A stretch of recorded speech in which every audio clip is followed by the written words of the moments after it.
Hey YouTube, it's been a while, but I'm back. I'm going something a little different here.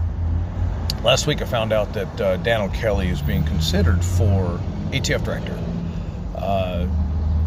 Things have switched off of Herrera, and now they're looking at O'Kelly. And I know a lot of people are talking about it. I know Braden's talked about it. I know Jared's talked about it, and a couple others have interviewed. A couple others have talked about him. I'm not going to drop every name, but the gist is there. He's getting talked about.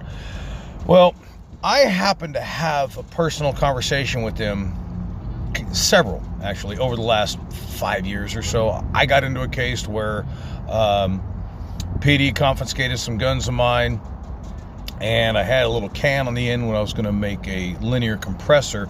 They called it a suppressor. Anyway, long story short, that case got thrown out, but I did reach out to Dan. He offered to help. Never met the man, reached out to him on LinkedIn, and we have extensive conversation. I've got it in screenshots. I'm going to put it at the end of this video. But Dan asked me specifically, he says, look, I don't think I'm going to get very well liked because I was an agent. I was a cop. I was out there in the field. And that might give me bad traction or bad publicity. Will you give me a plug, basically? So that's what I'm doing. Dan O'Kelly, I don't know a lot about his past, but what I can say is this.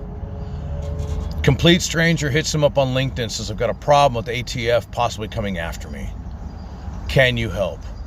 The man said, yes, I will help. Have your attorney call me, and listed his phone number. Again, that's in the screenshots of the conversation on LinkedIn at the end of this video. The number's been redacted out. There's been some redactions just for my own privacy. But as far as Dan goes, I think he'll be a stand-up dude. Yeah, he knows the ins and outs, sure, but that's what we want. We want the ins and outs. But he's a patriot. He's for us having our guns. Will he alleviate every rule? I don't know.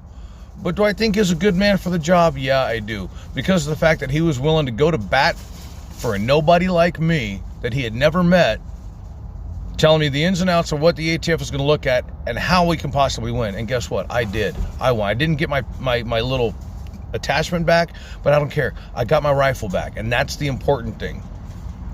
And he was going to fight for me. That's the most important thing. So whatever that means, whatever this is worth, take a look at the back end. Take a look, I don't know. Do I think Dan's right? I think he's a good choice for the position.